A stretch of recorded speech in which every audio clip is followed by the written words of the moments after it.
శుభోదయం. ప్రభువైన యేసుక్రీస్తు నామములో వందనాలు తెలియజేస్తూ పరిశుద్ధమైన దేవుని గ్రంథంలో నుండి ఎఫెసీ పత్రిక 4వ అధ్యాయం 1వ వచనం. కాబట్టి మీరు సమాధాన బంధము చేత ఆత్మ కలిగించు ఐక్యతను కాపాడుకుంటూ శ్రద్ధ కలిగిన వారై ఉండుడి. ప్రార్థన చేసుకుందాం. పరిశుద్ధుడా, ప్రేమగల తండ్రి, వందనాలు స్తోత్రాలు చెల్లిస్తూ వాక్యం ధ్యానిస్తున్న మాతో ఉంచి నడిపించి దీవించమని యేసు నామములో ప్రార్థించడికి వేడుకొంచున్నాము తండ్రి. ఆమేన్. అపోస్తలుడైన పౌలు ఎఫెసీ సంఘానికి తెలియజేస్తూ రాస్తున్నటువంటి మాట, సమాధాన బంధము చేత దేవునితో ఐక్యపరచబడిన వారే ఉండాలి. సహోదరుల ఐక్యత కలిగి నివసించడం ఎంత మేలు, ఎంతో మనోహరం అని వాక్యం సెలవిస్తూ ఉంది. క్రైస్తవ సహోదరుగా ఐకమత్యత కలిగి ఈ లోకంలో ముందుకు సాగాలి. ఐకమత్యమే మహాబలమని ఈ లోక సమత చూడగలం.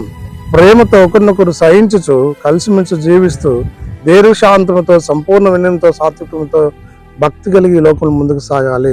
అలా సాగినట్లు పరిశుద్ధాత్మ త్రియేక దేవుడు తోడయండి, నడిపించి, దీవించి, ఆశీర్వదించిన గాక. ఆమేన్. మహోన్నతుల స్తుతి స్తోత్రాలు చెల్లించుకుంటూ వాక్యం దాని దంతించడానికి వందనాలు చెల్లిస్తూ యేసుక్రీస్తు పేరిట ప్రార్థించి అడిగి వేడుకొంచున్నాము తండ్రి. ఆమేన్. తండ్రి, కుమార పరిశుద్ధాత్మ త్రియేక దేవుడు సదాకాలము తోడయండి, దీవించి, ఆశీర్వదించిన గాక. ఆమేన్.